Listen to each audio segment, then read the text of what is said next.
Ephraim fights with Zephath. Judges 12. Then the people of Ephraim mobilized an army and crossed over the Jordan River to Zephath.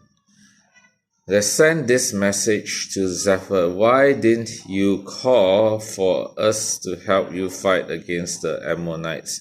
We are going to burn down your house with you in it."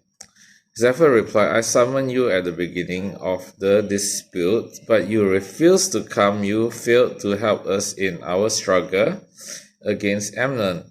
So when I realized you weren't coming, I risked my life and went to battle without you, and the Lord gave me victory over the Ammonites. So why have you now come to fight me?"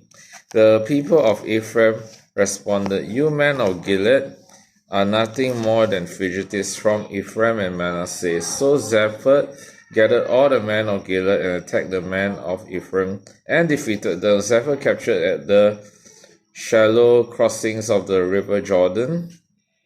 Jordan River, and whenever a fugitive from Ephraim tried to go back across, the men of Gilead would challenge him. "Are you a member of the tribe of Ephraim?" they would ask. If the man said, "No, I'm not," then they would tell him to say Shibboleth. If he was from Ephraim, he would say Shibboleth. Because people from Ephraim cannot pronounce the word correctly, then they would take him and kill him at the shallow crossings of the Jordan. In all, 42,000 Ephraimites were killed at that time. Zephath judged Israel for 6 years. When he died, he was buried in one of the towns of Gilead.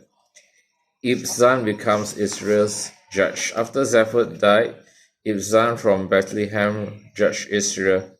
He had 30 sons and 30 daughters. He sent his daughters to marry men outside his clan, and he brought in 30 young women from outside.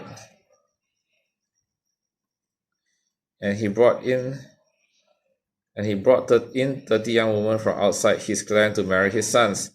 Ibzan judged Israel for 7 years. When he died, he was buried at Bethlehem. Elon becomes Israel's judge.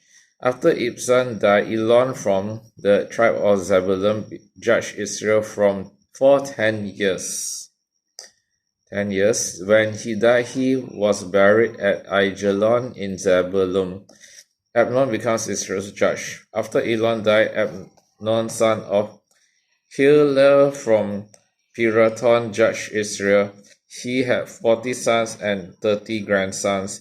He rode on 70 donkeys. He judged Israel for 8 years.